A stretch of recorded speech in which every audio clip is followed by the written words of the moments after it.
தொண்டை புண் என்ன ரீசனால வருது? உடம்புக்கு ரொம்ப சில்லுன்னு சாப்பிட்டாலும் ஏற்றுக்காது. ரொம்ப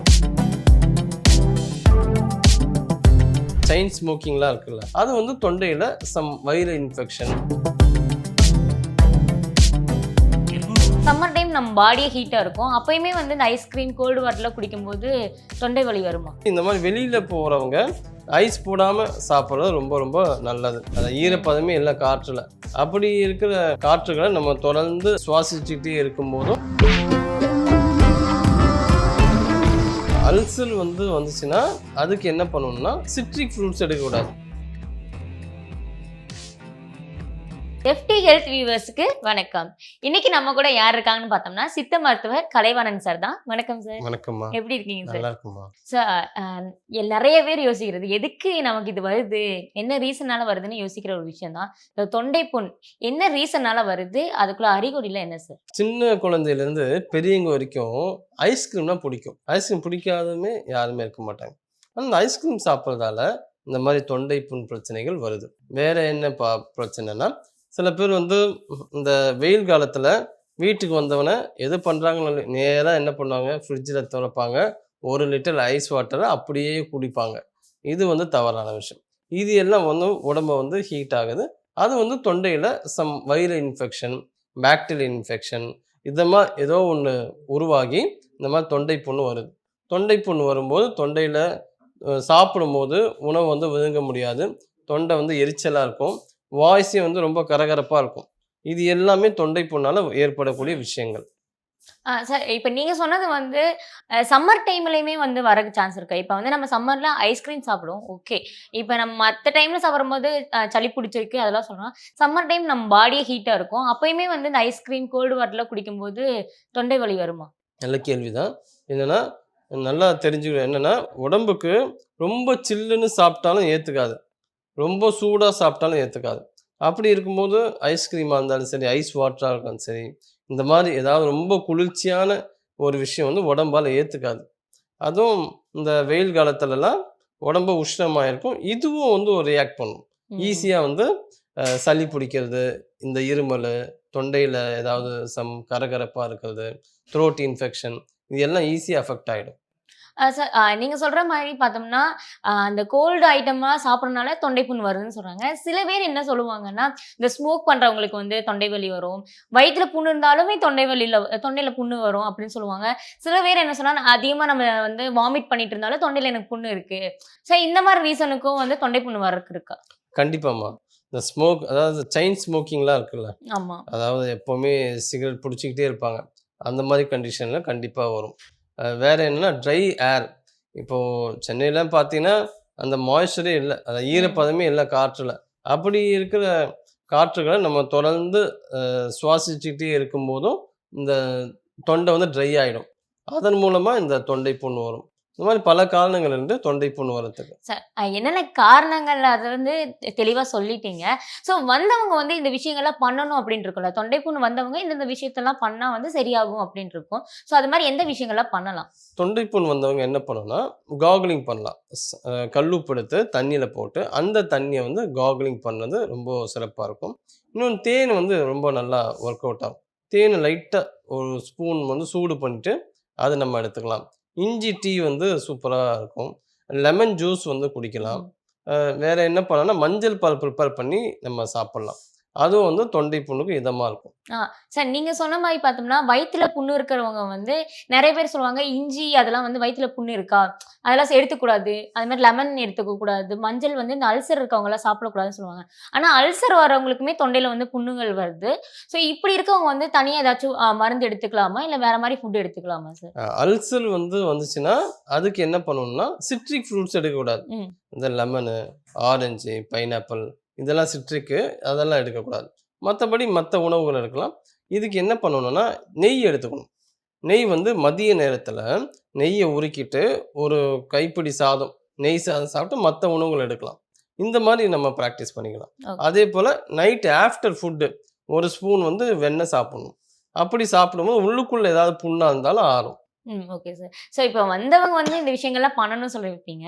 ஸோ வராதவங்க தொண்டை புண்ணு வராதவங்க இந்த மாதிரி எடுத்துக்கிட்டிங்கன்னா வராது அப்படிங்கிறது எதாவது இருக்கா? ஆமாம். என்னன்னா ஐஸ் வாட்டரை அவாய்ட் பண்ணணும். ம். எதெல்லாம் வருதோ அதுக்கான காரணத்தை அவாய்ட் ஐஸ் பண்ணணும். வாட்டர் இந்த சம்மர் டைம் ஐஸ் வாட்டர் தான் எல்லாருமே எடுத்துக்கிறாங்க. சோ ஆமா. அது வெளியில எப்படி? கூட பார்த்தீங்கன்னா, இப்போ ஃப்ரூட்ஸ் கடையில போறோம், ஜூஸ் வாங்குவோம். நெறைய ஐஸ் எல்லாம் போட்டு பட் அந்த ஐஸ் எல்லாம் எப்படி குவாலிட்டியா இருக்குன்னு நமக்கு தெரியாதுல்ல. அதனால மோஸ்ட்லி இந்த மாரி வெளியில போறவங்க ஐஸ் போடாம சாப்பிடுறது ரொம்ப ரொம்ப நல்லது. அதுவே வந்து நெறைய விஷயங்கள பிரிவென்டிவா நமக்கு யூஸ் ஆகும். ம். வீட்லயே நம்ம வந்து அதிகமா பயன்படுத்தக்கூடாது. ஏன்னா அதான் அதிகப்படியான சில்னஸ் வந்து உடம்பால பொறுத்துக்க முடியாது. ஸோ அதனால ஐஸ் வாட்டர், இந்த மாரி ஐஸ்கிரீமு, அதிகப்படியான அந்த குளிர்ச்சியான உணவுகள வந்து எடுக்கக்கூடாது. ஓகே. அதே மாரி ஸ்மோக் பண்றது அவாய்ட் பண்ணணும். ஆல்கஹால் யூஸ் பண்றவங்க, இதெல்லாமே அவாய்ட் பண்ணணும். இன்னொன்னு வந்து அ இந்த பிராய்லர் சிக்கனு, ஏன்னா அதுவும் ஹீட் ஆயும் தொண்டை புண்ணு வரும். அப்போ முட்டை அதிகமா எடுத்துக்கிறது, இதெல்லாம் வந்து தவிர்க்கணும். Okay sir. ஸோ நீங்க வந்து தெளிவா வந்து இந்த விஷயங்கள்லாம் ஃபுட்டுனால வந்து அவாய்ட் பண்ணலாம் சொல்லியிருக்கீங்க. பட் வந்து சித்த மருத்துவத்துல இதுக்கான மருந்துகள் ஏதாவது இருக்கா சார்? தொண்டை புண்ணுக்கு வந்து சித்தால வந்து தாலிசாதி வடகம், சப்பி சாப்பிடுற மாரி மாத்திரை இருக்கு. திரிகடுகு சூர்ணம், திரிபலா சூர்ணம், அடுத்தது வந்து சங்கு பருப்பம். இது எல்லாமே அதுக்கான மருந்துகள் இருக்கு. ஆடாத்தோடை மணப்பாகு இருக்கு. இது எல்லாமே நம்ம தொண்டை புண்ண வந்து சரி பண்றதுக்கான மருந்துகள் இருக்கு. ஆனா, அது எல்லாமே அவங்களோட பேஷண்ட்டோட கண்டிஷன் பொறுத்து நம்ம குடுப்போம். ஓகே. சார் நீங்க வந்து எப்பயுமே வந்து எல்லாத்துக்குமே அக்குபஞ்சர் பாயிண்ட்ன்னு ஒண்ணு இருக்கும். ஸோ இந்த தொண்டை புண்ணுக்குமே அக்குபஞ்சர் பாயிண்ட்ன்னு எதாவது இருக்கா? இருக்கு. அதாவது இங்க மடிப்பு இருக்குல்ல, ஆமா. இந்த இடத்துல ஒரு பாயிண்ட் இருக்கும். இந்த பாயிண்ட்ட வந்து பிரஷர் பண்ணணும். அது ஒரு ஒரு 1 மினிட் பண்ணலாம். ஒரு 50 டைம்ஸ் வந்து இது பண்ணலாம். அடுத்து இந்த பாயிண்ட்ட வந்து பிரஷர் பண்ணலாம். அதுவும் பார்த்தீங்கன்னா, ஒரு 20 டைம்ஸ் பண்ணலாம். ஓகே. இந்த மாரி 2 பாயிண்ட்ஸ நம்ம வந்து பயன்படுத்தலாம். சார் இந்த தொண்டை புண்ணு வந்தவங்களுக்கு ஏதாச்சும் இந்த முத்திரை அப்படின்னு ஏதாவது இருக்கும். நீங்க எல்லாத்துக்குமே முத்திரை அப்படின்னு ஒரு விஷயம் சொல்லுவீங்க. இந்த தொண்டை புண்ணு வரவங்களுக்கும் முத்திரை அப்படின்னு ஏதாச்சும் இருக்கா? இதுக்கு வந்து சங்கு முத்திரை ரொம்ப சூப்பரா வேலை செய்யும். சங்கு முத்திரை எப்படின்னா, இந்த லெஃப்ட் ஹேண்டு வந்து தம் ஃபிங்கர் பிடிச்சுன்னு அப்படியே பிடிச்சிட்டு, அப்படியே நீங்க க்ளோஸ் பண்ணீங்கன்னா, கரெக்ட்டா சங்கு மாரி வருதா? பாருங்க. சார் எனக்கு வரல கரெக்ட்டா. நடுவுற அதான் வந்துருச்சே. ஆ. இதுதான் சங்கு. இந்த சங்கு முத்திரைய இந்த அநாகத மையம், அதாவது இருதயம் சார்ந்த பகுதியில அத ரொம்ப கிட்ட வைக்கக்கூடாது. கொஞ்சம் டிஸ்டன்ஸ் வச்சுட்டு, ஓம் சாண்ட் பண்ணணும். ஓம் வந்து ஒரு 6 வாட்டி சாண்ட் பண்ணணும். ம். இந்த இடத்துல கவனம் வச்சு, விசுத்தி சக்கரம்னுவாங்க இத. இந்த இடத்துல கவனம் வச்சு ஓம் சாண்ட் பண்ணணும். அப்படி சாண்ட் பண்ணும்போது, நல்லா தொண்டை புண்ணெல்லாம் போறதுக்கு வாய்ப்பு உண்டு. இது காலை, மாலை ஒரு 5 மினிட்ஸ், ஈவினிங் ஒரு 5 மினிட்ஸ். இந்த மாரி பண்ணா ரொம்ப சூப்பரா இருக்கும். Okay sir. சார் நீங்க வந்து சொன்ன ஒரு பாயிண்ட்ல வந்து இந்த சிகரெட் அடிக்கிறவங்களுக்கும் வந்து லங்ஸ்ல வந்து பிரச்சனை வரும்னு சொன்னீங்க. சார் இப்ப தொண்டை புண்ணு இருக்கிறது ஓகே. இது அவங்க ஸ்மோக் பண்றாங்க, அந்த புகை வரும் அதெல்லாம் சொன்னீங்க. இது ஏதாச்சும் கிளீன் பண்றதுக்கு ஏதாச்சும் இருக்கா சார் மருந்துகள் அதுக்கு? இப்ப நார்மலா நம்மளுக்கு சளி புடிச்சிருந்தா தொண்டை வருது. அதுக்கு தனி ட்ரீட்மெண்ட் எடுத்துலாம். இந்த ஸ்மோக் பண்றவங்களுக்கு தொண்டை புண்ணு வந்துச்சுன்னா என்ன பண்ணலாம் சார்? ஸ்மோக் பண்றவங்களுக்கு வந்து ரத்தத்துல நிக்கோட்டின் வந்து அதிகமா கலந்திருக்கும். ம். அத வந்து கிளியர் பண்றதுக்கு ஆரஞ்சு ஜூஸ் வந்து குடிக்கணும். ஆரஞ்சு வந்து ரெகுலரா குடிக்க குடிக்க பிளட்ல இருக்க நிக்கோட்டின் வந்து வெளியேறிடும். ம். ஆனா அதுக்குன்ட்டு சிகரெட் புடிச்சுட்டு அடுத்த டைம் வந்து ஆரஞ்சு ஜூஸ் ஆரஞ்சு ஜூஸ் குடிக்கிறது குடிக்கிறது. அந்த மாரி இருக்கக்கூடாது. அத ஓகே. விடணும் கண்டிப்பா. ஓகேவா? அத விட முடியல அப்படிங்கிற பட்சத்துல ஆரஞ்சு ஜூஸ நம்ம காம்ப்ளிமென்டரியா எடுத்துக்கலாம். ஆனா இதுவே தொடர்கதையா இருக்கக்கூடாது. Okay sir. சார் சில பேர் வந்து சொல்லுவாங்க, இந்த ஜாதகத்துக்கு இருக்கிறவங்க வந்து இந்த மாரி நோய்கள் வந்து வந்திருக்கும் அப்படின்னு நெறைய பேர் சொல்லி நானே கேள்விப்பட்டிருக்கேன். ஸோ இந்த தொண்டை புண்ணுக்கும் ஜாதகத்துக்குமே ஏதாவது தொடர்பு இருக்கா சார்? கண்டிப்பாம்மா. என்னன்னா, ஒவ்வொரு உறுப்பையும் ஒவ்வொரு கட்டமா பிரிச்சிருப்பாங்க. அப்போ வந்து கழுத்து பகுதிய வந்து 2ஆம் கட்டத்தா பிரிப்பாங்க. 3ஆம் கட்டமும் இதுக்கு வரும். ஸோ லக்னத்திலிருந்து எண்ணும்போது, அந்த 2ஆம் கட்டமும், 3ஆம் கட்டமும் பாதிக்கப்பட்டிருந்தா, தொண்டை சார்ந்த பிரச்சனைகள் வரும். தொண்டை புண்ணு, தைராய்டு இது எல்லாமே அது ரிலேட்டடா வரும். அப்போ லைஃப்ல அவங்க என்ன பிரச்சனைய ஃபேஸ் பண்ணுவாங்கன்னா, ஃபேமிலி சார்ந்த பிரச்சனைகள், குடும்பம், ஏன்னா ஸ்பீச் அதானே. ஆமா. ம். அப்போ வந்து நம்ம வந்து கரெக்ட்டா கம்யூனிகேஷன் வந்து கன்வே பண்ணணும். நம்ம வந்து ஒரு விஷயத்த சொல்லுவோம், அவங்க தப்பா புரிஞ்சுப்பாங்க. அந்த மாரி ஃபேமிலி ரிலேட்டடா இஷ்யூஸ் வந்து போகும். இந்த தொண்டை சார்ந்த பிரச்சனைகள் பிரச்சனை இருக்கிறவங்க. இருக்கிறவங்களுக்கு லைஃப்ப வந்து ஃபேஸ் பண்ணுவாங்க. அதேபோல முயற்சியும் வந்து பண்ணுவாங்க. பட் வந்து சக்சஸ் ஆகாது.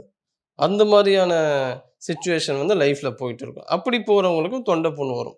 ஸோ அதுலேருந்து நம்ம வந்து ஜாதகத்த வந்து கனெக்ட் பண்ணிக்கலாம். ஓகே. சரி, இந்த மாரி இந்த சாப்பிட்டு வரும்போது கூட நாங்க அக்செப்ட் பண்ணிக்குவோம். ஜாதகமா நெறைய பேர் ஜாதகம்னா என்னன்னே தெரியாம இருக்காங்க. அவங்களுக்கும் இதுவுமே சம்மந்தம் இருக்கு அப்படிங்கும்போது எல்லாருமே கொஞ்சம் இதா தான் பார்ப்பாங்க.